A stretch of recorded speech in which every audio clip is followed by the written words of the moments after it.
introduce Jörg Schürmann. Everybody knows, so I think you know very well Jörg, and Jörg will speak of chain classes of singular spaces. No, characteristic. Characteristic classes. Oh, excuse me. I don't have my classes. I will speak about Characteristic classes of singular spaces, where we are and where can we go. That's a big question. Okay. So thanks Jean-Paul for the introduction work. Thanks for people inviting me and organizing this. So we had many conferences in recent time on characteristic classes of singular spaces. In the last 2 ones, I was not allowed to give a talk. I was only allowed to ask questions. Now I can give a talk, and people suggested I should kind of give like an overview or perspective for the future. And that is what I mean by my question, where we are, where we can go. I don't want to say we are Miami, we want to go to the beach. I want to explain what was the developments of all kinds of characteristic classes of singular spaces. And Germ class is only one example of them. And I want to provoke many, many questions which I have in my head. To some of the questions I know the answer, I will not tell you the answer. But I want to many I don't know the answer, but I want to state what is in the air, what would be best one can go, and so on to start with the discussions in this week. So maybe Jean-Paul was speaking about the history before we came really to singular world and singular spaces. So it's an informal talk. So I want to give some ideas or some questions coming up. So if you work with singular spaces, one dictionary is, for example, always you look at local or global information.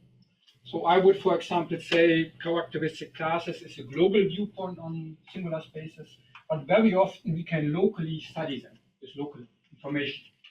Another one coming up in the last talk with your question is one can either work intrinsically on a singular space, or one can take an extrinsic viewpoint sitting in an ambient manifold, for example, needed for demo language and so on. The singular spaces we are interested in are, for example, algebraic or analytic varieties over the complex numbers or over the real numbers. And they have the advantage that once maybe you can generalize to algebraic varieties over any base field or base field of characteristic 0 maybe, but they have the advantage also that you can go to the topological side. So here you use algebraic geometric techniques and languages. And on this side, you are using more topological techniques. So let's say nice topological spaces. And what I mean by nice topological spaces, or what kind of singular spaces I have in mind, characteristic classes of singular spaces pop up. So for example, we can have stratified spaces, so Whitney stratified spaces, so stratifications.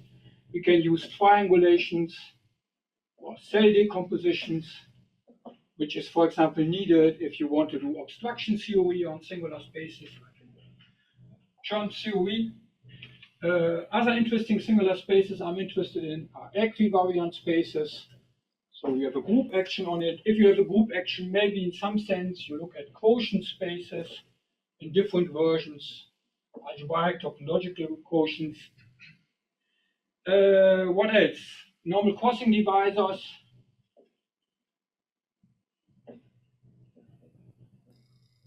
Or their complements are very important. And maybe that's enough. Of course, we can continue. Key examples I have in mind, where many results are known, or in some cases at least. Moduli spaces would be a dream. I think for many moduli spaces we don't know characteristic classes, but the interesting thing is they are using singular spaces. They are interesting. I think the only where we have done a lot of work is for Hilbert schemes of points of arbitrary smooth manifolds. We have characteristic class information done. But let's say modular space of curves and these kind of. But modular spaces are interesting examples. Where we have done a lot is toric varieties, toric geometry, generalized flag manifolds. So G mod P, hyperplane arrangements, complements of them, maybe, and recently Schubert cells and varieties. And then you have an impression of key examples I have in mind, and where we a lot of work, many people in the audience here and so on, worked on. So, paper asked for what is in the future.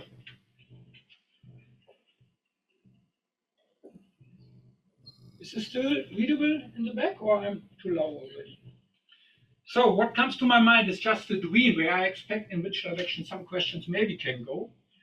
So, for example, in Schubert calculus, or if you make work with classifying spaces, equivalent homology, and so on, you are forced to go to an infinite dimensional spaces. Of course, you have to make sense in which context you are. These are in schemes or something. Maybe if you work with equivalent situations, you take quotients. Maybe quotient does not exist as a space, but maybe you want to work in the world of stacks. Or what becomes more fancy nowadays is what is called derived algebraic geometry. So maybe you would like to work with derived schemes. That would be new kind of singular spaces maybe one can start to enter. Or future looks scary. Future looks scary. No. I have. This is okay.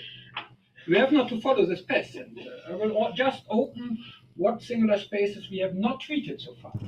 So where young people can start to work with me. This is maybe for young people. I don't know. So, or your space maybe is a pair.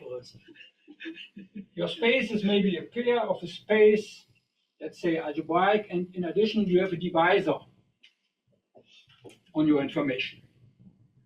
And because, let's say I play the game that I try to figure some words on the board today so that every speaker will find things related to his talk. Maybe I succeed, maybe I will not succeed, and each speaker can figure it out by himself if he identifies with some of my words or not. And after the talk, someone can tell me if I lost someone. I don't want to miss anyone. So these kind of things. Or what becomes more popular nowadays are exponential motifs. Motifs or spaces. So this is a notion coming from Landau-Ginzburg models. So here you work with a function on your space. There is an additional information. So you go to A1, comes from Landau-Ginzburg models and so on. And for example, if you play our usual game, you would like to have functorialities, or you would like to have a cross product, so multiply two spaces. And if you would like to make here the multiplication, you came up with a Tom-Sebastiani construction. So what you are doing is you take f1 of x1 plus f2 of x2 if you take spaces x1 times x2 to the affine line. And then very natural Tom-Sebastiani comes into the picture. Or what else we can do? Let's see what else I have. I'm interested in Galois equivariant. Galois equivariant spaces. So let's say as an example, e.g. algebraic or analytic varieties over the reals. And I don't mean real algebraic or real analytic spaces, but I really mean schemes defined over R. And in the analytic world, we define it in the following way. It means that you take the Galois group of C over R, so this is just Z2, and this is generated by an anti-holomorphic involution. And the thing is, this is anti-holomorphic. So usually we work with morphisms in your category, so with holomorphic automorphisms. And then aircraft picture is well developed, but here we have anti-holomorphic. So new pictures come in. And the advantage working in this context is, for example, you have an anti-holomorphic evolution. So if you work with a space over R, you can either forget, and you just get the story over C. This is a forget. It unifies what you do over the complex numbers. But the advantage is you can also go to the real points. And in analytic terms, that means you go to the fixed point set of the involution. and let write this as an algebraic geometry as a fixed point, xr. Yeah, so these are the fixed points. And of course, many machineries have been developed for localization at fixed points and so, but this is usually for holomorphic automorphisms. Here you are working with anti-holomorphic automorphisms. So new problems, new techniques maybe come up. So these are examples of singular spaces I would like to study, or these are general class of spaces, but maybe for specific examples, the question I asked you, what is about spin singular spaces? Don't look at general classes, you go to very specific, interesting examples. So, for example, or you look at specific examples, very specific. So, for example, let's say you go to stratified spaces plus a metric, suitable metric on the regular part. That is where analysis comes in. So there is where the bridge to the Atiyah single index theorem is coming in. So here is the bridge to analysis. Or maybe you go to very low dimension. Let's say we have a series of talks for the surface case, surfaces, just to not anything but specific things for lower dimensional cases, isolated singularities. And let's say for surfaces, I'm interested, for example, I expect that a characteristic class of singular spaces will enter or give new information or new results, for example, on the Mackay correspondence. Okay, so maybe that would be just a dream of what kind of directions other singular spaces maybe have to do with characteristic class of singular, what we have not studied so far. So maybe many is on the market. Maybe, Jörg, can I ask a question? Please, in between, always ask or comment, please. So about the derived algebraic geometry. Yes. Direction.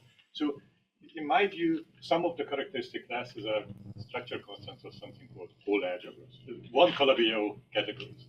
Yes. Okay.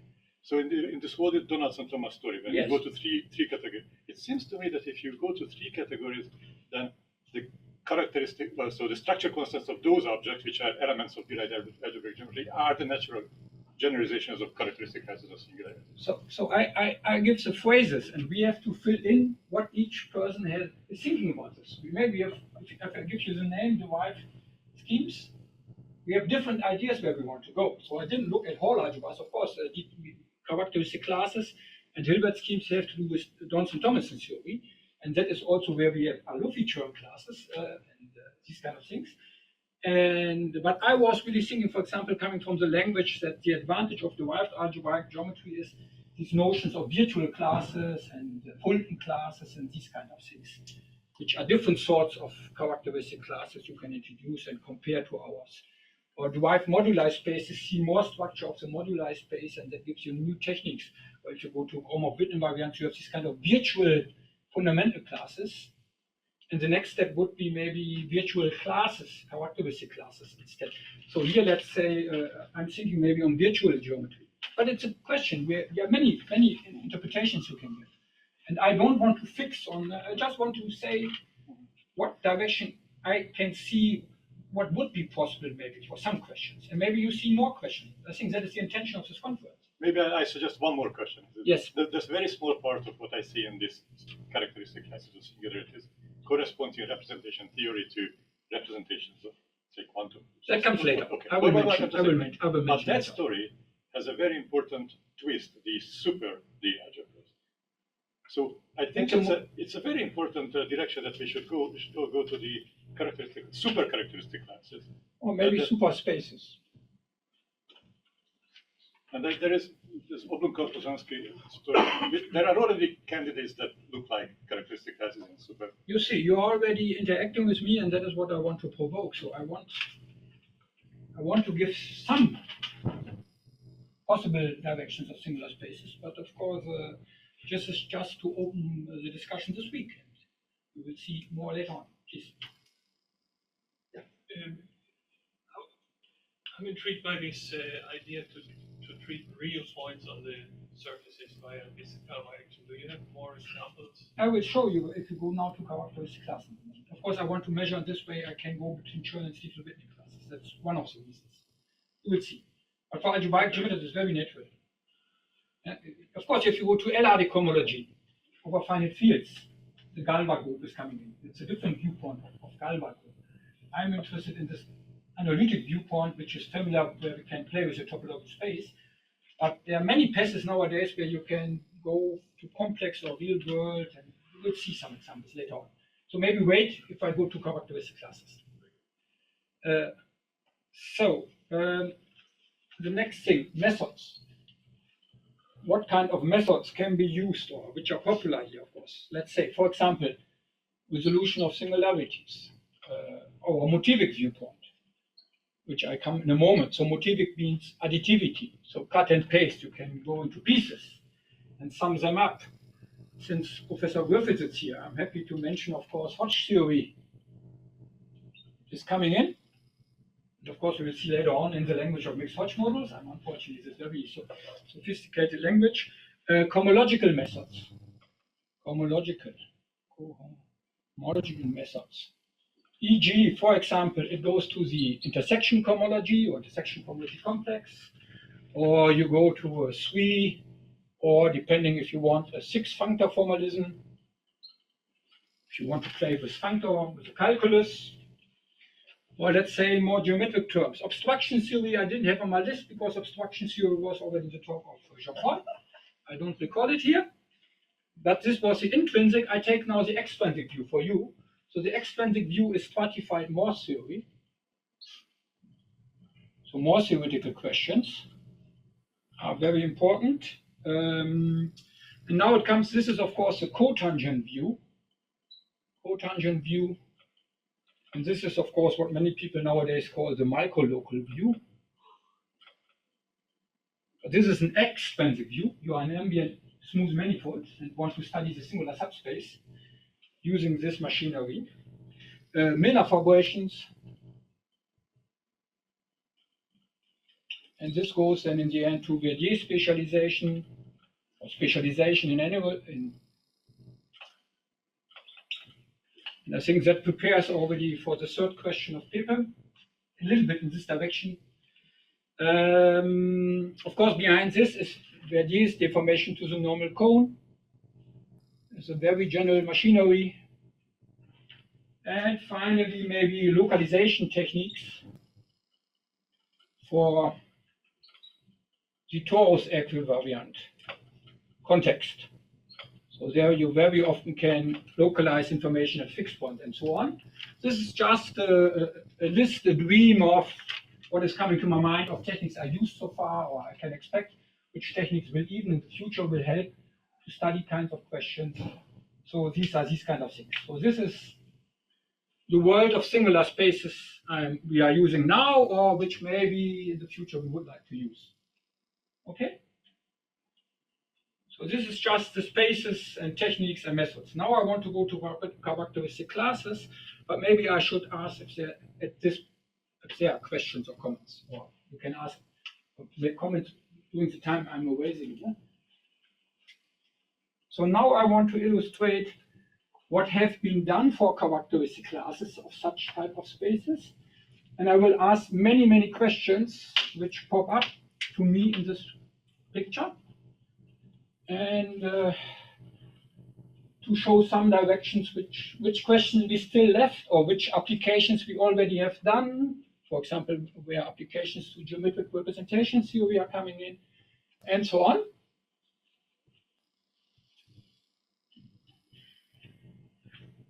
Okay, so now let's enter the world of characteristic classes of singular spaces.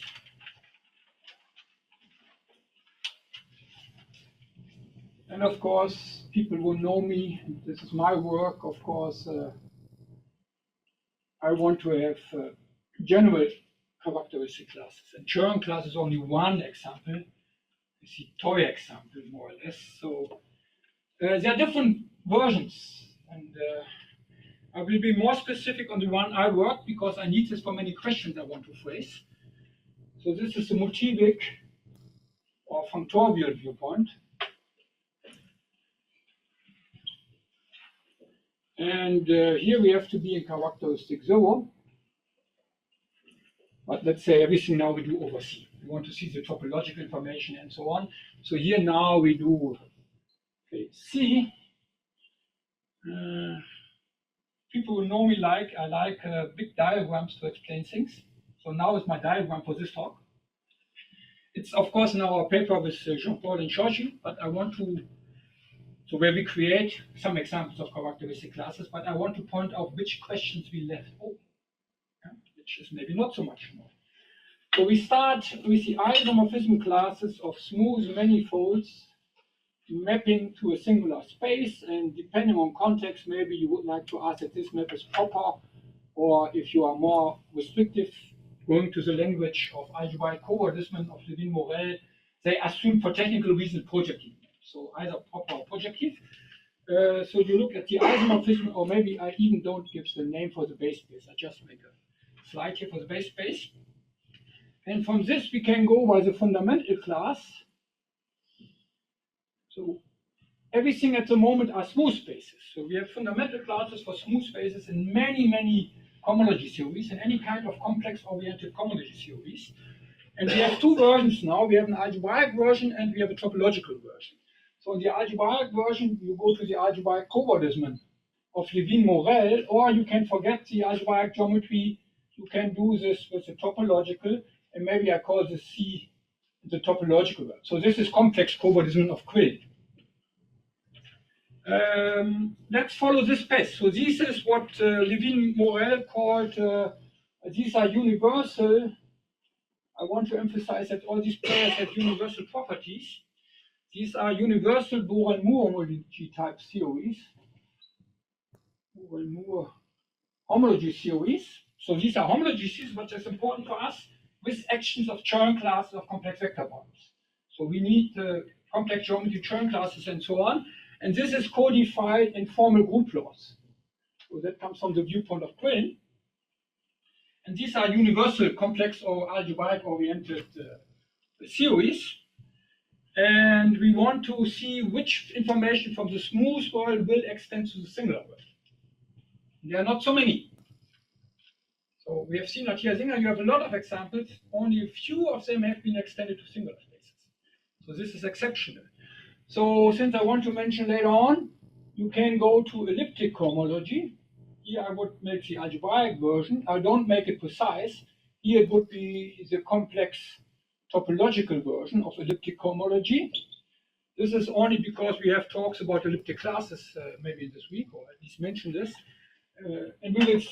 And the thing is, we want to go by our motivic method. We want to go to singular spaces, and going to singular spaces is motivic is by cut and paste. We want to put pieces into smooth pieces and join them together, and this is the Grothendieck group of varieties over our base. So that is what we have done in our paper. I don't mention any names, so I will just give the views. And for example, we can't go to the elliptic world. This is not possible with the motivic view. And that makes elliptic much more difficult than the one we are doing. What we can do, which is the next level, and I see these as levels. So covariance is the most complicated, the universal one. Elliptic is more complicated, and I go now to K-theory. And here we go now to K-theory with a parameter y, and in a moment we have to invert maybe y. And here, this is algebraic K0, so Grothendieck group of coherent sheaves. And you can go to the topological world, which would be the topological K0 with y, or maybe in a moment y inverted. And here it's important to say, if you go to the topological side, I should maybe also make it here, you always double the degrees. And topological case theory is too periodic. And if you want to have here the Riemann-Roch, so this is the topological Riemann-Roch of Baumfuld and McPherson, you have to make it a Z2 graded theory, and we only see the even degrees. So what you have to ask is that the Bott periodicity is identified to 1.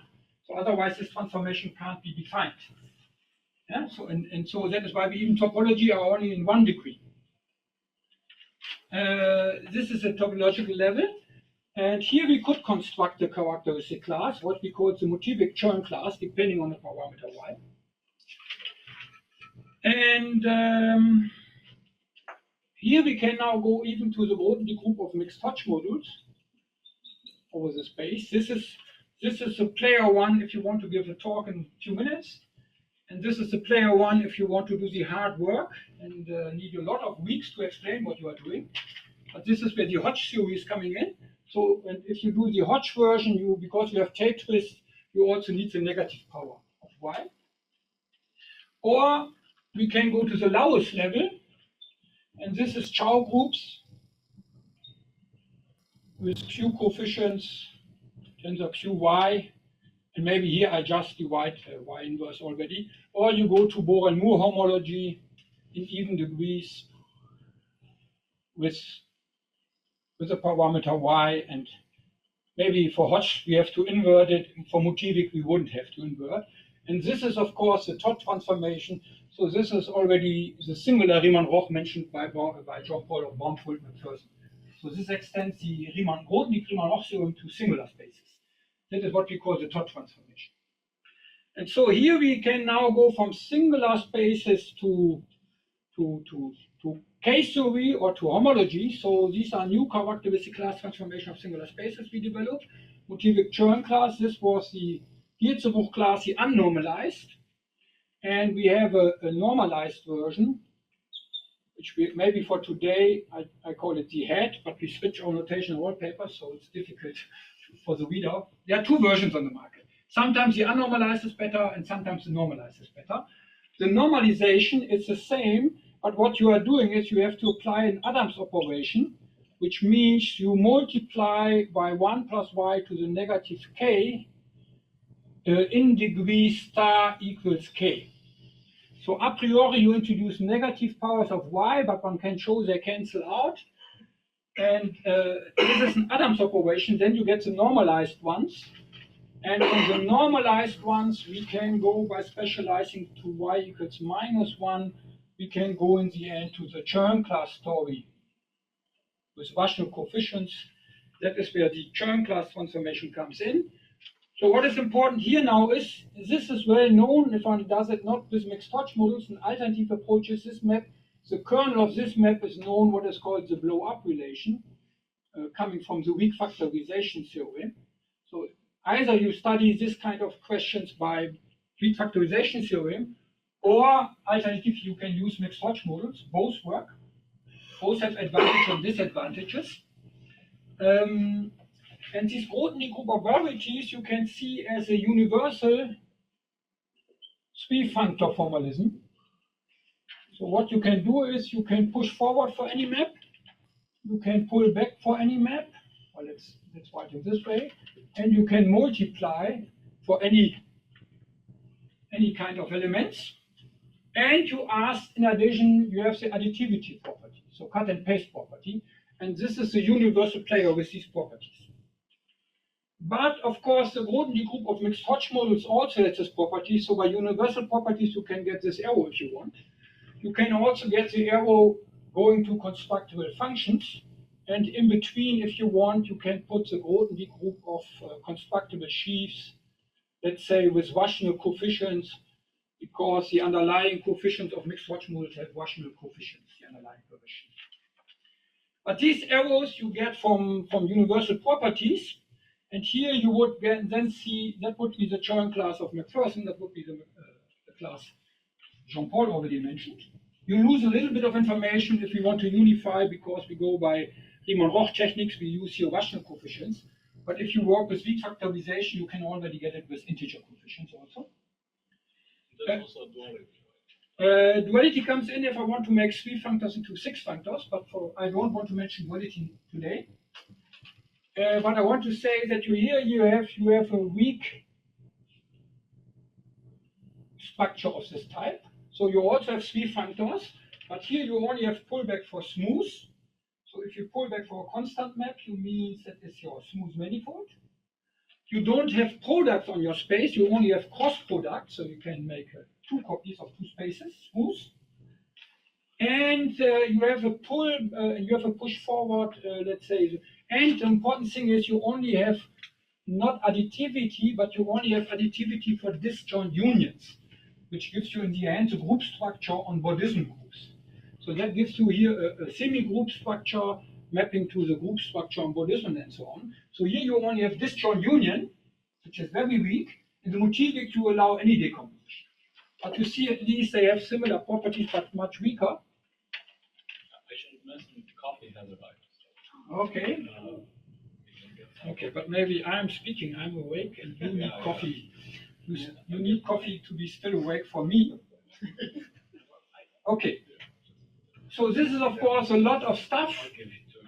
This is, of course, a lot of stuff, and maybe we put it here because I still don't want to waste this. But remember, we have this parameter y in the story, which is very important. And if you look carefully at the identifications, y minus y comes from the class of the affine line in the Grothendieck.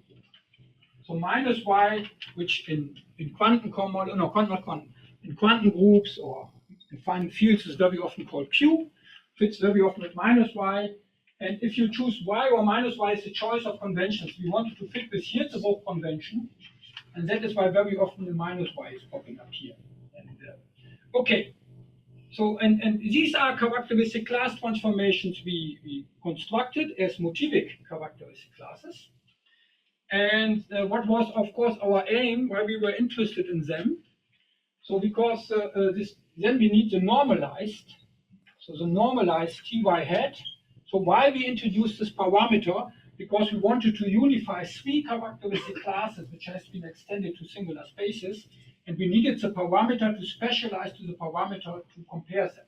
So we get the Chern class story for y equals -1, we get the top class transformation for y equals 0, and we get topological L classes for y equals 1, and here the space has to be compact, because otherwise the topological L classes can't be defined because they start from the signature information. But this story we often spoke about, and I would say most in the audience maybe know about our work on this. But I now want to ask questions more, and now I come back to Matthias' question. So if I work with varieties over the reals, we can also include the Stiefel-Whitney classes into this picture as a kind of small shadow of the Chern class, because what you can do is you can go to the real points, and you work with Chow groups over the reals, and you don't take the fundamental class with the coefficients of the complex points, you take the fundamental class with the two coefficients of the real points. They also have a fundamental class. It's an old theorem of Borel and Moore. And then you can play similar games, and then the Chern class story translates into Stiefel-Whitney class story, which was earlier. So Stiefel-Whitney classes has been developed topologically by Sullivan in '69, before McPherson started to ask the complex version.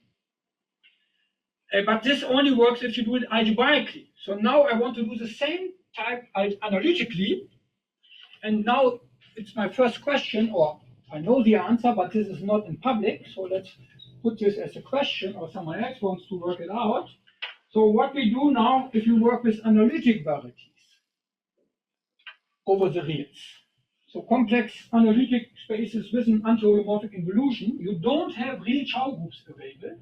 So what you need is, you need something what you can do, what I would call CW star, which would be Z2, so Z2 is the Galba group, equivariant Borel homology with the I coefficients. Or let's not make the coefficients precise, it's too technical. So here now you take equivariant viewpoint involution, you take equant homology, and from this equivariant homology now you can split off. You take forget, then you go to the complex world, and it will specialize to Chern classes. But you can also go to the real points, and then it will go to Stiefel-Whitney classes. The problem is, you cannot go directly this path. So they look very similar and so on, but you cannot go from Chern classes to Stiefel-Whitney classes in the way I want. The way I want is you should look at something above which are equivariant with respect to the involution, and they fit very neatly, have the same calculus and so on. And I think I have written somewhere some notes which are not published, and this is not in public. But this is something one should do and which is useful for some applications. The other thing is, the next question is already here also. Here may be a question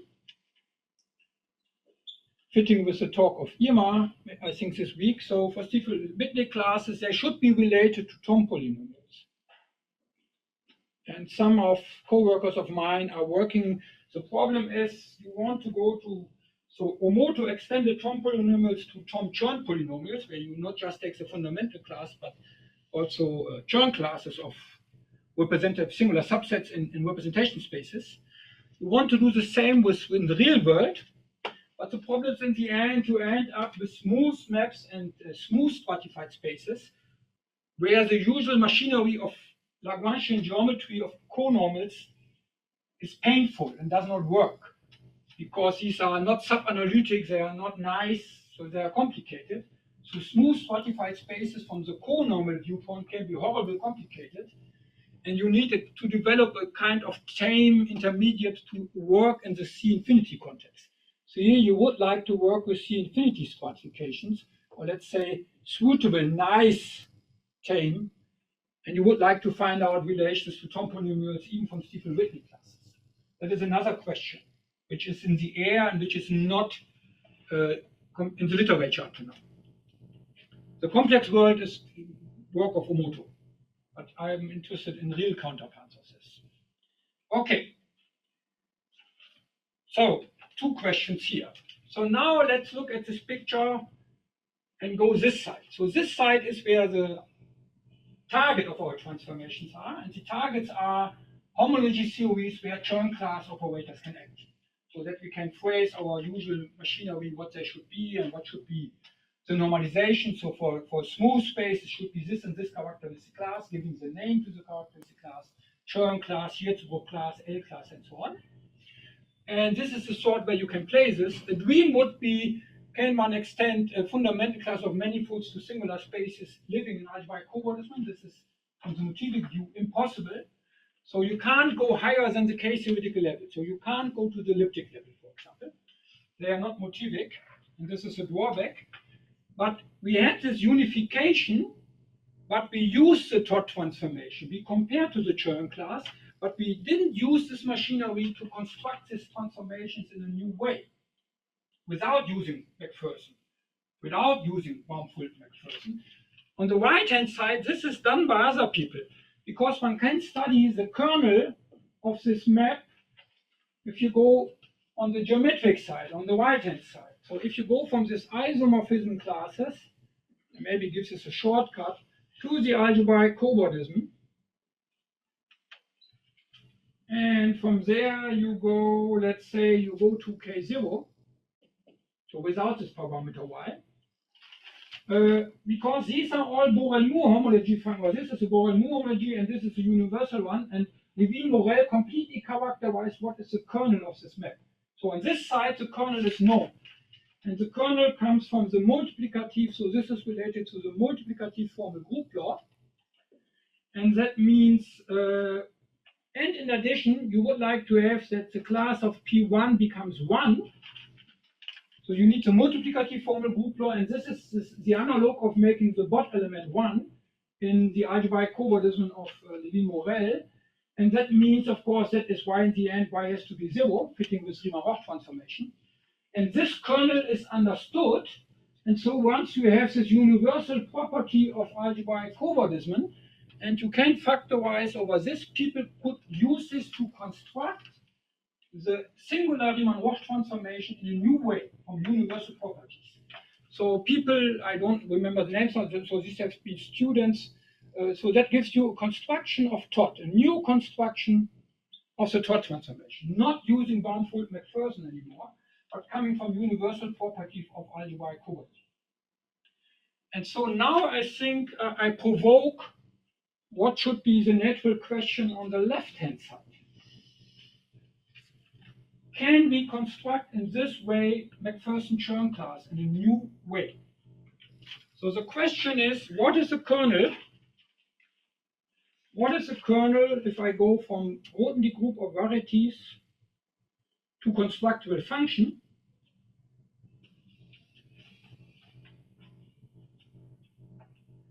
I expect the following answer. I think the kernel will be given by the following two relations. The affine line should have the order characteristic 1. And you look at unramified cover rings. If you have f from x prime going to x, which is a finite étale map, so unramified cover ring of degree d, you ask that the push forward will be d times the identity class of x. So you need, the affine line has order characteristic 1 topologically, and pushing forward on an unramified covering should measure the degree. I expect that these are the relations which makes up the difference between motivic Grothendieck or constructive functions.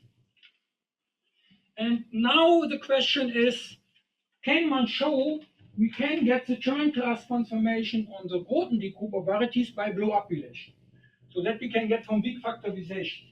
So the dream would be, can one show, question again, does C star factorize over this? So can you get C star in this way, in a new way? Coming from the Grothendieck group, show it does factorize over the relations, and then it gets an induced transformation of constructive function. It would be a completely new construction of the Macpherson transformation, and it would be the counterpart of the left side, which is a different story, from the counterpart on the right-hand side where you're speaking of Borel-Moore theories. But it would be a very natural question to my viewpoint. And I think it should be, it can be attached. I'm optimistic for this question. Okay.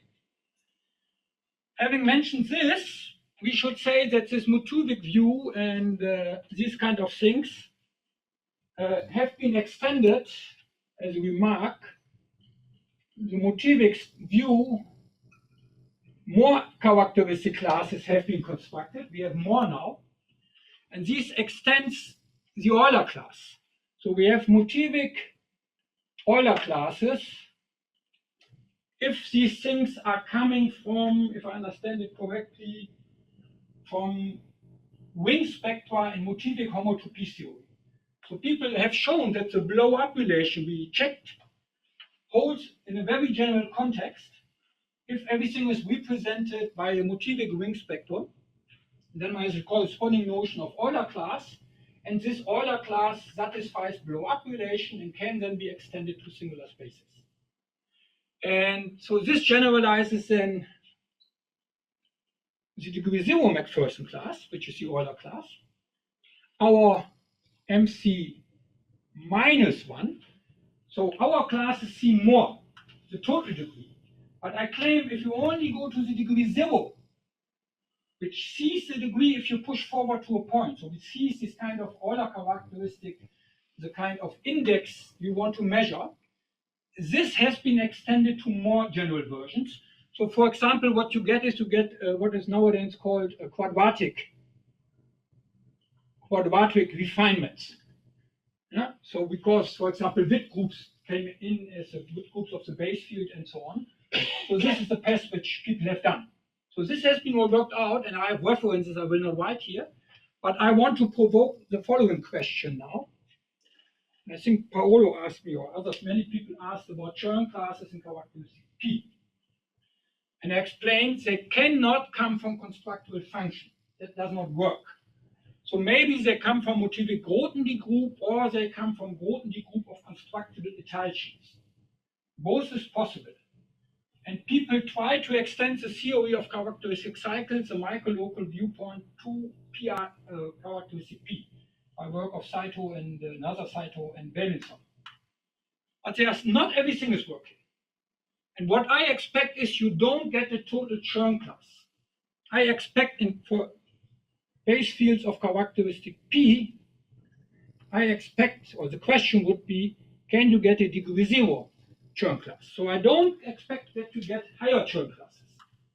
I only expect it should work at least the degree 0 piece, which captures the Euler characteristic information, can maybe in characteristic P be available.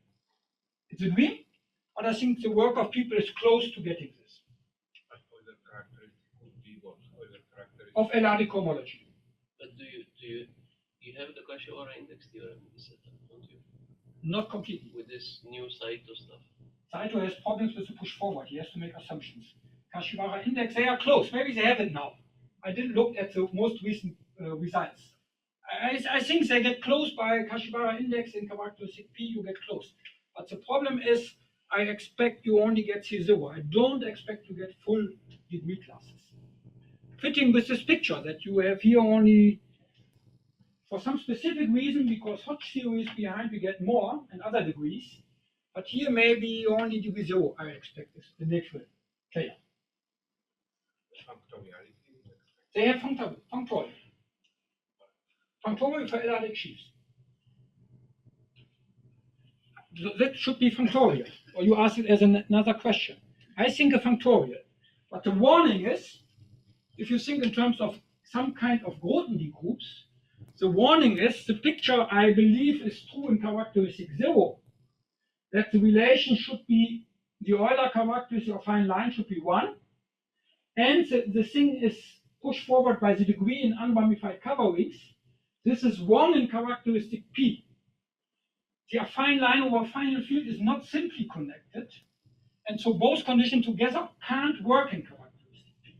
So this is for sure only in characteristic 0.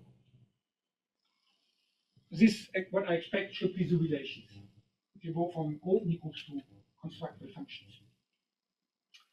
Okay, so these are questions we left open here. And I see I finished half of my talk, but we have a lot of discussion during the week. I have not to finish my talk today. I want to provoke natural questions and see what is left open and so on. And so maybe now I go, so that have been the functorial motivic characteristic classes. But there are other characteristic classes of singular spaces on the market, like elliptic classes. And I want to mention applications. And maybe where I will have not time here is what is the most complicated and the most interesting case is if we compare to topological L classes. And Irma and co-workers worked on them, and maybe we have not so many topologies here, but if you are interested, I don't think I have time to do this in this 1 hour now. So either you give me at some point half an hour more, or we put it somewhere, if you are interested in, you put it somewhere into the discussion in the afternoon or something. But now let's say I want to mention other characteristic classes and applications to be almost in time. And the other thing I can offer for discussion. So the second type of characteristic classes, so the first one has been these motivic ones. The second one I would call birational versions, or K-equivalence is the wide notion. There's a canonical divisor is coming in. So that does not work for any singularities, but some mild singularities. And that is where you get elliptic classes. And from elliptic classes, you can get stringy Hirzebruch classes. And from them, you can get stringy Chern classes. So these are different kind of characteristic classes. They are not functorial. They are designed from a birational viewpoint. And you take information of a canonical divisor in addition. And this is for varieties, this is not for all singularities. You need some mild singularities. With mild singularities as they pop up in the minimum model program. So this is not for any algebra. You have some conditions. Okay. And that is where the elliptic stuff invented by Totaro and then continued by Lipko, Borisov, and later applications by you will mention in your talk, maybe not. And but this is a different story. That is a different viewpoint. I think Borisov was before Totaro. No, Totaro was before. And Totaro studied K-equivalence and could not fully the proof. He used mixed Hodge modes to get a 1-parameter version, but he couldn't get the 2-parameter elliptic. And that is where Lipko or Borisov. Okay. In any case, so this provokes the following question, which comes to the one Jean-Paul was already mentioning, the question of Milnor classes, all these kind of things. but I would put it into a much broader picture. I would call it comparison of different characteristic classes of singular spaces. And you can view them in many different ways. So this is very general formulated.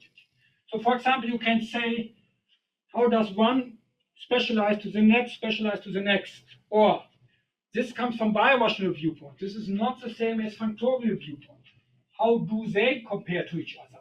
So there are many on the market. So we have many characteristic classes, we have many Chern classes, many hetero classes, but how they are related. And that is my viewpoint. Compare in any case classes. And then we would get, e.g., we would also get the example Jean-Paul already mentioned. We can also look at like Hirzebruch, Milnor classes, which compares two kinds of Hirzebruch classes or Milnor Chern classes, or as another player coming from the Hodge spherical viewpoint, you would like to compare the constant Hodge module compared to the intersection cohomology Hodge module. And for some reason, I call it prime because we would like to have it with shift so that it compares to the minus dimension x, so that they are on the regular part both the constant sheaf. So the situation is what you here like expect is that if the case is smooth, all these classes are the same. So you have with one characteristic class, you have different versions of this, different Chern classes, different Hirzebruch classes. And in the smooth, they are all the same. So that means if for singular spaces you have different versions of them, it means that they measure or are related to the singularities of your space. And the question is how? What do you measure of the singularities? And what information is here? So that is the way I would look at Milnor information. Yeah? Okay. And this as one example, which is very famous here, because I don't come to the L-class story, but here it would be, you would like to compare what we call IT1. So that is the Hirzebruch class for the parameter 1 from intersection cohomology. You would like to compare with T1 star, and you would like to compare this with the L classes of topology. And this is, in my viewpoint, also kind of Milnor type question. And there's, for example, recent work by Irma and Saito to compare these classes. But for me, they all fit into the picture of a Milnor type view. You have different classes, and the singularities are measuring the differences. Okay. So these are some natural questions, which are very open and very difficult in general. So I would say go to specific examples to try to figure out what you can see. And now to finish my talk, I think I go now to the recent applications. Recent applications of our stories. Because the thing is, when I entered the world of characteristic classes, let's say 25 years now ago, or 20 years ago or something, it was an inner circle. It was a small group studying Chern classes and questions and so on. And I think the time completely changed now. Nowadays, characteristic classes are related to many, many interesting results in mathematics and have applications outside itself, which is the most beautiful thing, to attract also the interest of other people. So what we can do here, for example. So we have now what Richard was already thinking. We have this kind of elliptic classes or motivic Chern or Chern classes of Schubert cells. Oh, this is not working anymore. I'm working too hard here. So of Schubert cells. And it's a problem to give them sense for elliptic classes because they are not motivic. Yeah? We have two of the authors here. It comes from a pair of Schubert variety and a divisor. I don't go into details, but it fits into this picture. And they are related to stable envelopes of Konkov and co-workers in case you go to the cotangent bundle of generalized flex spaces. So Konkov is a theory for suitable symplectic resolutions, which have not to be cotangent bundles, but in case they are cotangent bundles of generalized flex spaces, surprisingly, they up to some identifications exactly fit with characteristic classes on the market, and you have three versions. You have a cohomological one, you have a case elliptical one, and you have an elliptic one. And I think they gave a strong push to characteristic classes in the last years. And these are, for example, also related to quantum cohomology and some sort of geometric representation theory. That is one example of recent applications. The other one is going to toric varieties, which is joint work of me with Lorenzo recently. So if we go to toric varieties and you look at our Hirzebruch classes as generalizations of Todd classes. So Todd classes is already in the book of Fulton. It's one of the first wonderful applications of characteristic classes, but it's a Todd class transformation, the singular Riemann-Roch. And what we can do is we have this parameter y in addition coming from Hodge theory, and we can do weighted versions of what people have done before. So we can do weighted versions, weighted in the sense you have the parameter floating around of lattice points count, because point counts. So we look at toric varieties coming from lattice polytopes, and then algebraic geometry has a dictionary to translate information of lattice points count. And what coming here is weighted versions of Earhart theory and Euler McLaurin type formulas and so on. So in the toric situation, this is already done. This is on the archive, so there we have done a lot. But what we also have done, and with different groups of authors, what for me is very similar, is now for, what was my notation here? Let's see. I can't even read my own words. So let's see. We take, okay, let's see. So we look at MCY or C star of Schubert cells. Let's say we do it now for G mod B. This is related to geometric representation theory. And what pops up in this theory is affine Hecker algebras in the case-theoretical version and Weil group representation in the Chern class topic pop up. So here is a strong relationship to geometric representation theory. And fitting with the talk coming of Paolo, there's a third player I see in a similar line, toric. These ones I see matrices, which becomes popular now. And Chern classes have been developed, and Paolo will speak about. And I think all other characteristic classes should be also therefore. So now comes the future. So one point is, I would expect here you get also motivic Chern classes and Hirzebruch classes for matrices, which is not in the developed so far, but I think I know. The surprising thing is in this matrix world, you have a new identification of new Chern character type transformation. So for the Chern character, you need to rationalize coefficients. And in these examples, which come from matrices, which have to do with ambient toric manifolds, you have new identifications which don't need to rationalize.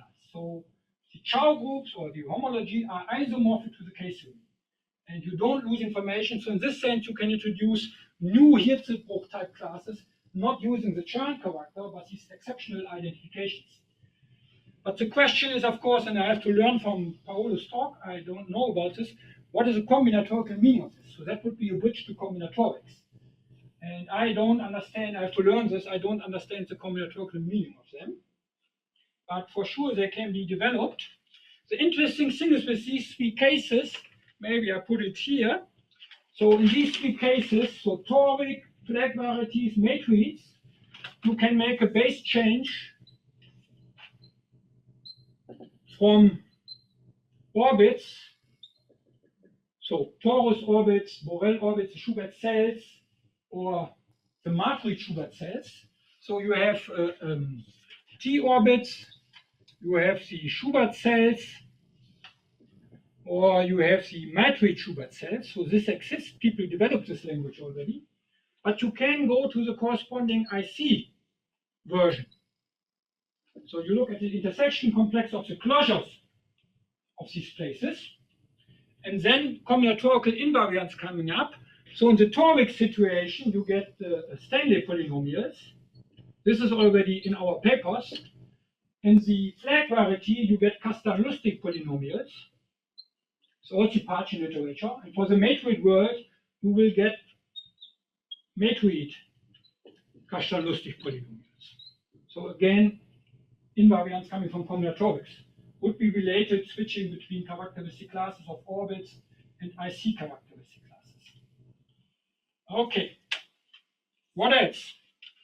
I finish in 2 or 3 minutes. Is that okay? So what else? Future. I'm dreaming of that some of these versions should have infinite dimensional versions. Yeah, so example, you go to, what is it? What are these called?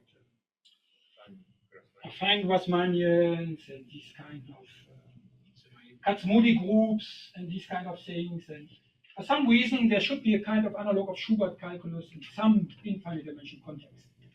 And some pieces maybe, so I would expect here infinite dimensional versions. Or I would expect that characteristic classes could enter into the geometric Satake equivalence, which measures representation theory in terms of convolutions on Purger sheaves of the Langlands dual group. And I would expect that one should enter characteristic classes into this picture, which has not been done up so far. Because I believe, or I know in another institution where convolution is done, I'm interested in bivariant characteristic classes for convolution.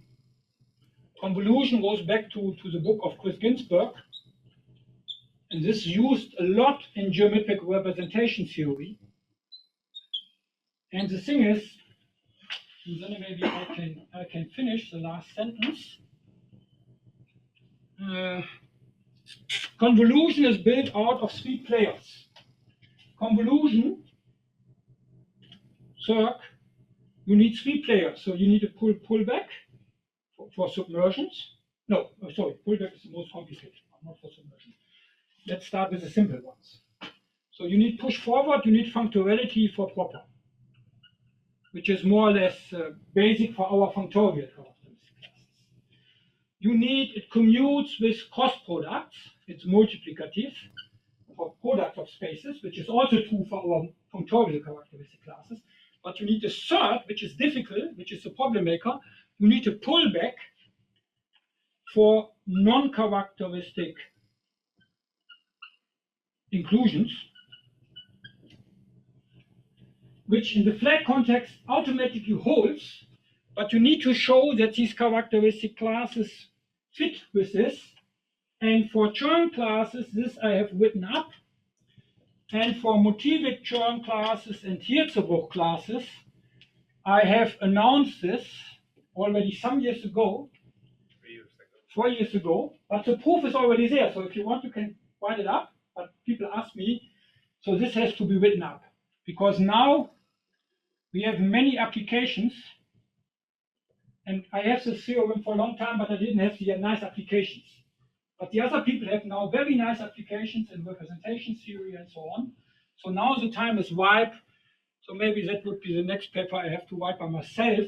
Usually I write with co-workers who push me and who make maybe the hard work of typing, but maybe that has to be my work, because that really uses, of course, again, this complicated mixed Hodge model machinery, and then I have to put my fingers on it. So that will be in the near future, hopefully next year, be written up, and then it will give a path to geometric representations. And I skip. Equivariant version. What? Equivariant version. Equivariant versions are also always on the market, but it depends. People, when I was young, people introduced me, as soon as you say you want to have equivariant versions, you have to be more precise which equivariant version, because there's not one equivariant generalization, there are different equivariant generalizations. So let's say we work with big groups, algebraic group, V groups, to take Borel equivariant homology, these kind of things, by classifying spaces.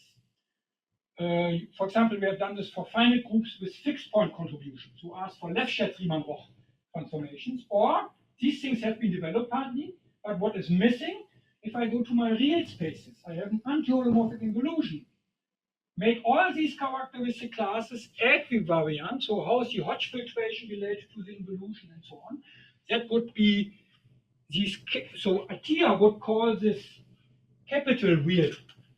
So for example, capital wheel K-theory. So it means you look at complex vector bundles with an anti-holomorphic involution, which fiber-wise is C antilinear, and these kind of things. And these equivalent versions are not developed.